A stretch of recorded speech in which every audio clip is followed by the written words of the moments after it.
Pledge allegiance to the flag of the United States of America, and to the republic and to for the which it republic which stands, stands, one one nation, nation, under God, under God, indivisible, with indivisible, liberty and and justice justice for all.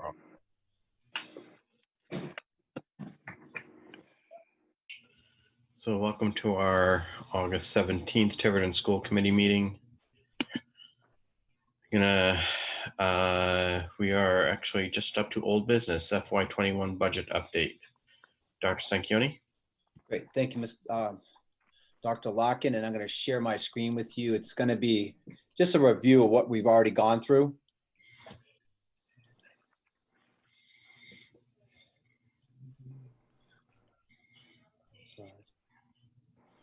Okay, so this should look familiar. We reviewed this last week. It's the same as it is today that it was last week, in the sense that as a result of the budget voted by the budget committee, on top of the $1.4 million that the school committee has already decided to cut from our budget to balance, we have to cut another $643,514. And so I want to give the school committee the confidence today that the administrative team worked on that today. We feel like we have a plan to address that deficit. We look forward to sharing that with you in the near future. I will remind the committee that one of the things that's impactful about this, that we want to be very diligent and strategic, is that obviously we want to call back as many teachers as possible, and we feel like we're getting real close. But unfortunately, with a deficit of $643,000, that's just not going to be possible for every teacher. And as you know, the teachers were not calling back, have requested a hearing in front of the school committee. And so we're going to need to schedule that. And so rather than release positions and things like that of that nature right now, I look forward to scheduling that next meeting, getting those letters out so we can bring our staff in and give them the integrity and the confidentiality they may want before we make any final moves. So again, for tonight, it's just bringing you up to date on the same budget deficit that we had as of last week. Okay, thank you, Dr. Sanchioni. I'm going to open it up to questions from the committee. Mrs. Pavo? I have nothing. It's basically the same as last week. Yeah, I would say more or less. Yeah, we don't have any new cuts. Everything's status quo. Let's share my screen. Okay. Oops. And Mrs. Black? Yes, the only question I had was last week, I think we brought it up last time also, the school resource officer. And the reason I bring that up is because at the budget committee hearing, the last one they had on the 10th, Deb Gianna, that was one of the first things she asked when the meeting opened. And she said, if we heard any news on that. And then there was, Mr. Edwards said, the chair said, yes, he had heard. And we talked about this last week, that we were going to keep that in. And then in the midway through the meeting, they voted on the offset. So I don't know where we stand with that. I just wanted to bring that up. Maybe it could be later with everything else. I'm just mentioning it now since they did think we were going to keep it in and they voted on that. Okay, thank you. I don't think that's any different than we were last week. There has not been an official vote to bring it back. No, I know. I was just mentioning it and wondering so when. We're exactly the same place that we were last week. If we, yeah, okay. So if we wanted to, that will be later on that we'll vote to bring something back if we want to. Is that how it's going to be? I guess the question is, as a matter of process, given that we are making additional cuts in order to bring the budget in balance, we'll eventually have to approve that. And then all right. Discuss again various line items. Right, as we move right along. Now, okay. Because that does involve teacher layoffs and non-renewals, we have to notice them before we can actually fully review that in detail, because the specificity of the positions is such that it would de-identify them, and they have a right to have that for an executive.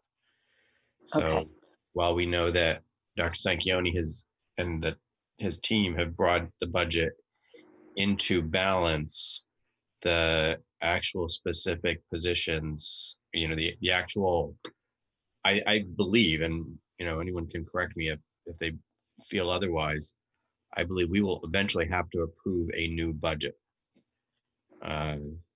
given that it involves additional cuts. And I think at that point, we have the option of discussing various line items. And when it gets into specific positions, we will have to have noticed those people whose jobs are being eliminated in order to either have that discussion in executive, at least around those specific positions, or in public as they choose. Okay, all right, thank you. I just was That's the way I've wondering been. about that. So, Thank you for that clarification. sure. Which, I do want to say, though, that I watched that meeting too, and Dr. Jay had, the chair had commented that Dr. Larkin had told him that that was coming back in, and that may be, in fact, Dr. Larkin's personal opinion, but the school committee has not taken a vote on that. I completely agree with everything you have just said. No, I think he actually said that. We hadn't talked about it, or we had. And when he started speaking, he said he wasn't speaking for the school committee. He was just speaking for himself. So Right. I know, I understand it's very complicated, but thank you. Well, I agree. It is complicated, and there's a lot of different contracts and things that sort of come into this. But the fact of the matter is, only the committee can actually act on this issue. I certainly made no representation that this was a decision of the school committee to anybody. No, And right. the other thing is, we're seeking clarification as to actually how that position is available to the district. And I don't know if Dr. Sink, since we've sort of brought this up, you've gotten any other insight from Chief Jones as to whether or not the officer would be available to the schools if we reinstated the position. Yeah, I get Chief Jones and I are just not connecting. I know I've called him a few times, and so I will try again tomorrow. I tried today. I'm sure he will, though. Yep. I'm sure he's busy like all of us. Yep. Okay. And then we'll have more information. The interesting thing I'd have to bring up, though, is when this was all coming about, we talked about how long we've had this position, which is really good. But then other schools all started to come on to it, and they had big sessions at the state, and they all voted, yes, this is so important. And so the state said, oh, we'll fund half of it. If you have a school resource officer, we'll fund half of it. But guess what? Not if you already have one. Think about that. Because we were responsible and we did it before anyone else, we got penalized, so they won't pay half of it. So that's another issue. Thank you. Well, if we eliminate it and reinstate it, then I'm going to ask them for the money. Right. That's another piece of it. If you did that, if you didn't have one for a year, then maybe, I don't know. Yeah. Is it a new position and they have to pay half? Okay. Mrs. Farnworth? Well,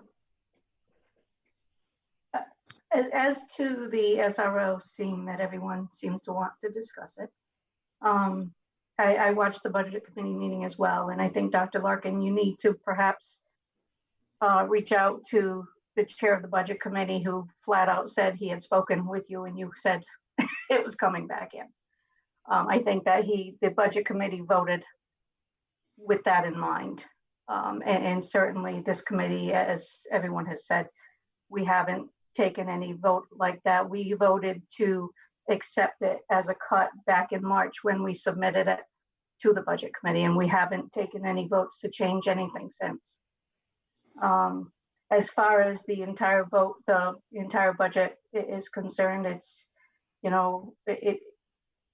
it's still difficult to be facing the fact that we're going to have to make even more cuts beyond what we had planned out earlier this year. And, Dr. Sanchioni, thank you for working with your staff to do what, hopefully turns out to be the very best possible scenario, given some very difficult times. Yeah, always with our children in mind. Thank you. Okay. Mrs. Palish?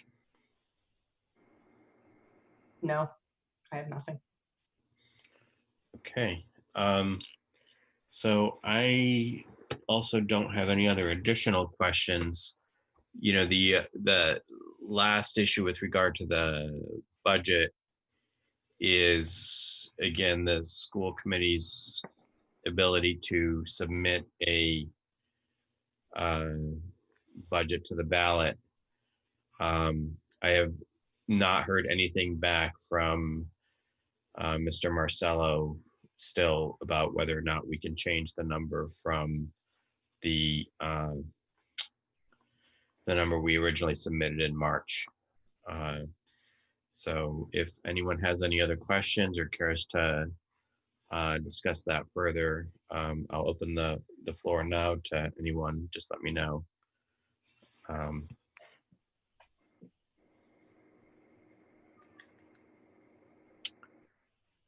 Okay, hearing none. Ms. Delcourt, any questions or comments from the public? Not at this time, Dr. Larkin. Okay, and I'm sorry I skipped over you guys, but any questions or comments from our administrators? You all look very happy and silent. Okay, I'll take that as. So Dr. Larkin, before we leave this topic. Yep.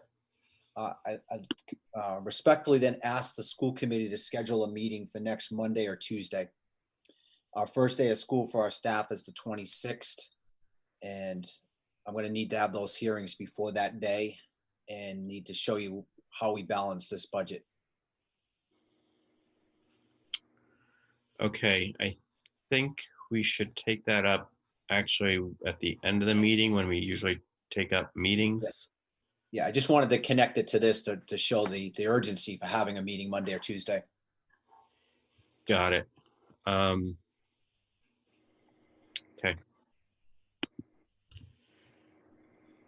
I just lost my Last agenda. question, Yep. Dr. Sanquioni, the state isn't going to be, from what I've seen, state isn't going to be giving any more guidance with regard to how the opening of school will be. And I don't think they expect to until August 31st. Are you confident that any decisions you make before that can hold? I will only bring you decisions that will hold, and there'll be some decisions that will stay in abeyance until we have that answer. Okay, thank you. Okay. So I'm going to move on to the next item, which is, in fact, the reopening plan. Dr. Sanquioni? Right. So share with you my screen again. Let's see.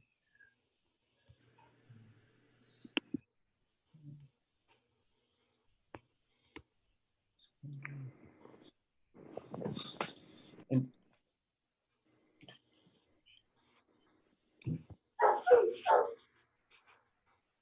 so I want to just share with you some updates on this. We'll be doing this presentation for our staff and our parents tomorrow. The staff at 9:30 in the morning and our parents at 6 o'clock tomorrow evening. But there have been some adjustments to the way we're looking at our plan. So as you know, we've given a lot of information so far on our safety protocols, on how we're going to deliver instruction in the 3 models, and how we're going to address social and emotional learning. So as we continue to look forward to that decision by RIDE sometime before August 31st on what model we'll be using, we continue to refine how we can bring all of our children in should it happen. So I want to share with you some data here. On the first being that we received, some information from RIDE just on Friday that in fact they reviewed the transportation requirements and now have decided that buses can go to half capacity. So rising the number from the 23, 24 that I had been showing you. We're up to 35. I confirmed that with First Student today. That's the way they're scheduling our buses right now. And we have had, and you heard me say that we needed about 300 to 400 students to opt out if we were going to bring all of our students in. So thank you, Tiverton. We have 325 students, parents who've made that decision that they will hopefully carpool. And let me put that in quotation marks, please carpool, or have your child walk to school. So that has lightened the requirements on our buses. And in addition to that, I want to share with the school committee, we have had 158 parents decide that no matter what model we come in, whether it's whether it's a hybrid or it's in-person learning, they want their children to be educated at home. So we have 158 students. We've shared those lists with our principals. They are redoing class lists right now, placing these students appropriately across the board in all of our classes.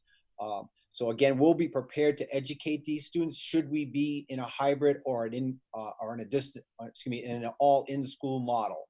So with the combination of 158 students being at home and 325 students seeking alternate transportation, I'm confident now, and the bus is going up to 35, that if we are instructed to come in K-12 all in, we can transport our students in. And that was always one of the factors I was most concerned about. So that's good news there. And again, I want to thank all the parents who probably made a tough decision to find a ride or drive their child every day. We have a screening form, and I'm just reminding people here that every child, every staff member has to complete that screening form every day. We've done a nice job putting that in Aspen. We're going to be showing that form tomorrow to the parents and how to use it, and to our staff members. So we're good to go with that there. And that's an important tool for us, because every morning the principals will get that report on their desk before school starts, and they'll be able then to identify both students and or staff who may be having symptoms related to COVID. We've reviewed this with you a few times now, but again, we'll go through it one more time. This is the calendar put out by RIDE, and we have certainly adapted it to Tiverton to some extent. We have our PD days on August 26th and 27th, so our staff is in. Then we take a little break. Our staff will go out for the last week or the first week of September. We'll welcome everyone back on August 8th for our orientation. Then we have 3 days of PD added on. This is part of the 180. So there's 177 days of instruction and 3 additional days there for PD. We plan on doing limited PD there in a sense, because we're doing a lot on the 26th and 27th and giving our teachers those days to prepare for teaching and learning, to work with their colleagues, and to work with their principals. The rest of the schedule plays out as RIDE is developed. As you know, Tiverton doesn't take the Jewish holidays, so we will have school on September 28th and May 13th. And when you add those 2 days back in, instead of ending school on June 25th, we'll be ending on the 23rd. The only thing I have to mention on this calendar here is that we have 1 additional day for our staff to come in. There's a day we just haven't programmed yet. So we're going to evaluate as the year starts, as we move forward, what our needs are, and best figure out how to schedule that day.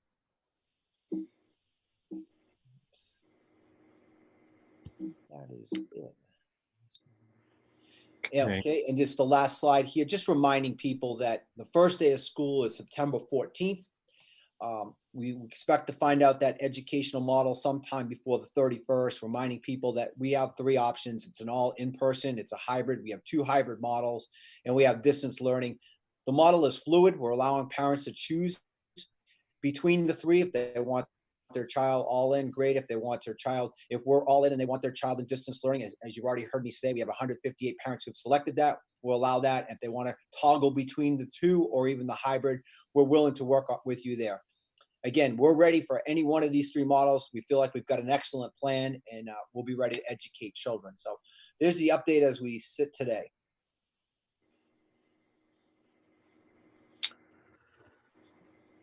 I'm going to open the floor to, oh, I'm muted. No, I'm not muted. Okay. I'm going to open the floor to questions from the committee. Mrs. Palish?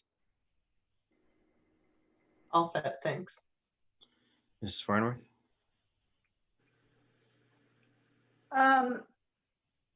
The screening form that you'll be looking to have folks put out, is that going to be available on people's phones? I think we're working on that, but Dave, can you answer that specifically? Of course. So what we did is we created the same form from the Rhode Island Department of Health, and we integrated that into the parent portal or the family portal in Aspen for both faculty and for families. And with that being said, you can log in to the portal on your cell phone as long as you know what your username and password is, and you can fill out the form from your cell phone. I mean, you know, coming from, you know, it's been a while, but as a parent of a former student, to me, if it's not something real easy to click on the phone, I just don't know how much compliance you're going to get.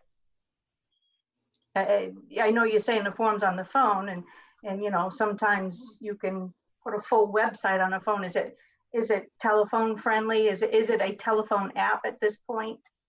It is not a telephone app. It is a mobile friendly form, but we can look at it a little further.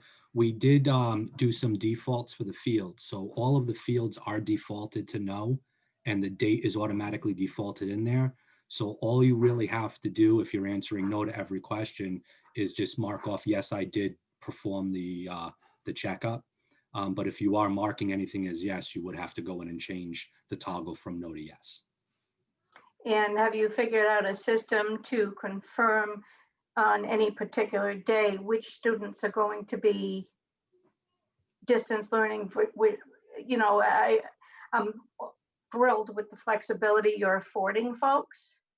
But let's say a parent decides on Wednesday of this week that they're, you know, for whatever reason, they decide not to send their child or children in, and they're going to do distance learning on that day. Do you have an easy way to track that down? I mean, what kind of an administrative effort is that going to take? And that's not necessarily for you, David. Yeah, that's probably for me. So thanks. Although the model is fluid, when we want parents to identify when their children are coming to school and not coming to school, it's not that fluid. If the kid decides that morning they're not coming, that we'll be able to switch them into distance learning. That would still be considered an absence. And if they're supposed to be in person, they'd have to, you know, just as they were absent from school, they would have to connect with that teacher when they come back. Okay, so I think everyone, well, I assume you'll make sure that parents realize that that's the case. Yeah, we've been saying that. And so we want the fluidity. If a parent says, look, my child is not coming in, okay, distance learning. If my child wants to come in 3 days a week and out 2, okay, as long as we know there's a consistent schedule, we can be prepared for that. And certainly if a child's not feeling well, let's say they have the sniffles and they don't want to send the child in, you know, there has to be some flexibility there too, I assume. Absolutely. I wish you all well trying to track all this. Thanks. Okay, Mrs. Black? Yes, I'd like to just thank everyone for working so hard on this. We've always had a parents as partners model, but this is more important than ever now. And the fact that people get to choose if they're not comfortable yet, and then they don't want to send them in. And then after a while, they feel as though they are, then they can contact everyone and bring them back. The fluidity is really good. But as Mrs. Funwa said, it'll be difficult to track, but I'm sure they can do it. But the other thing I wanted to just mention, I know we've discussed it before, Mrs. Pavo asked, but if Dr. Santioni can just explain the difference between having choose to be a homeschooler or distance learning, it's not the same. So Dr. Santioni, could you just kind of mention that, please? Because people are asking and they want to know. Right. We want you to choose distance learning because there's no one better than our teachers and our curriculum to educate children. And if you're not confident with sending your children to school, we can educate them in distance learning, just like we did from March to June last year, but we're even better prepared for it now. We've learned a lot from that model. So if you choose distance learning, you're our student, you're assigned to our teachers, you're our assessments, you receive our report card, and you receive a Tiverton Public Schools education. If you choose homeschooling, then in fact you disassociate with the Tiverton Public Schools. You provide your own. We'll certainly try to assist you as best we can, but in the end, parent, you become teacher, parent, you become grader, parent, you become curriculum provider, you become the teacher in that model. So it's very, very different. And maybe some parents are out there and they're feeling very confident to do that. But again, I would hope that you'd look at us first because there's no one better than the Tiverton Public Schools to provide that education.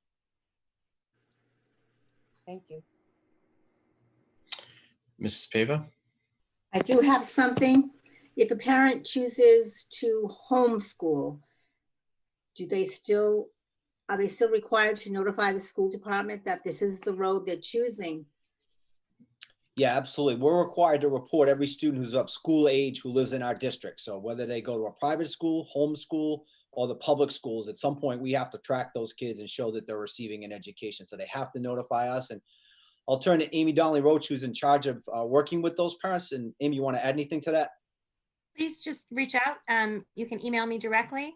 Each time we get a request, I do meet with each family, either by phone, or Zoom, or face-to-face, just to go over your plans as per the policy and our state recommendations. And we want to make sure that you know what is expected and that we're well aware of it. We want to know that as soon as possible. And we will have a clear list and be in touch with you about how we can support you. But definitely distance learning is a different approach because we provide the software, the hardware, and the great instruction. And we hope we have that opportunity.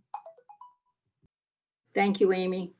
I think that is great clarification for some parents who really don't understand the depth of homeschooling. So I thank you.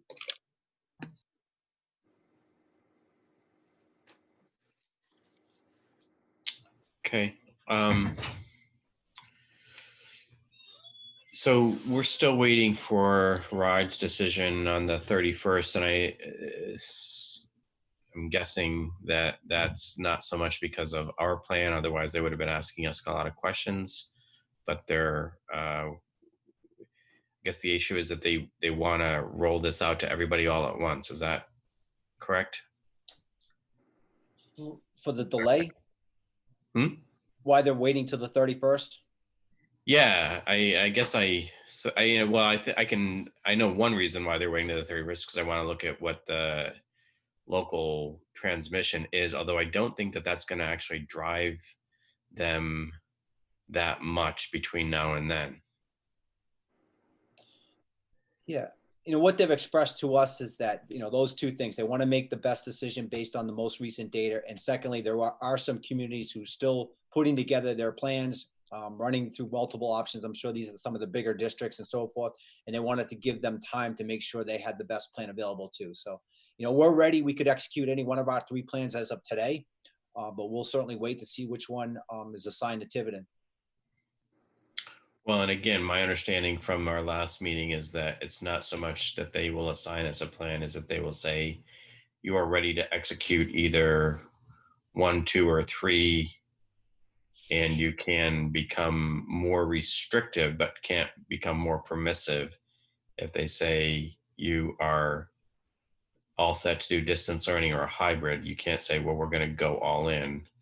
And frankly, I can't imagine a circumstance at this point that would create them giving, well, actually, there's probably a couple districts that could do full session because they're small and relatively rural, but we're not that. We're, sort of in between.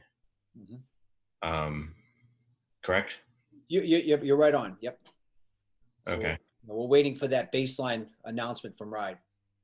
So I'll speculate and say they're going to say you can do hybrid or distance learning, and that's what. And I guess we're prepared to do either of those. I'm not going to push you harder on that, I guess, at this point. Good, thank you. Okay. We're ready. If it's hybrid, we're ready. I'm tempted to, but I'm not going to. All right. All right. Any other questions from the committee? Any questions from any of our administrators? And anything from the public, Mrs. Delcourt? Not at this time, Dr. Larkin. Okay, there we are.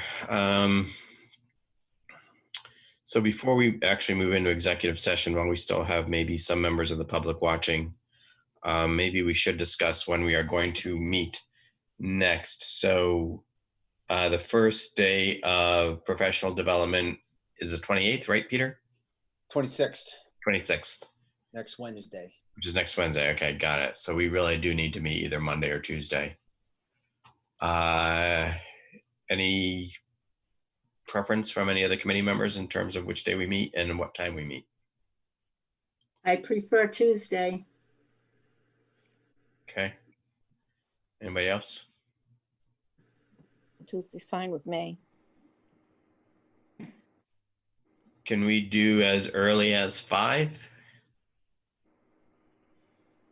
Yes, I can. Didn't Diane? I can. Okay. What'd you say, Elaine? You can? I can, yes, that's fine. Okay, Sally, 5, okay with you? Yes. Deb?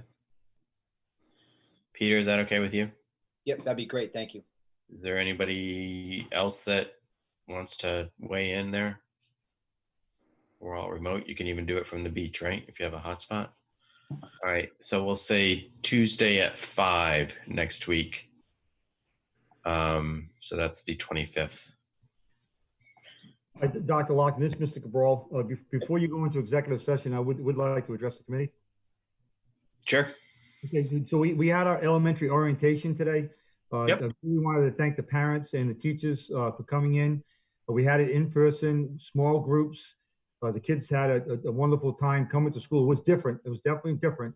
Everyone had masks on. We had small groups of 13 or 14 kids per session. There was 4 sessions at the elementary schools, and we had a nice orientation this morning.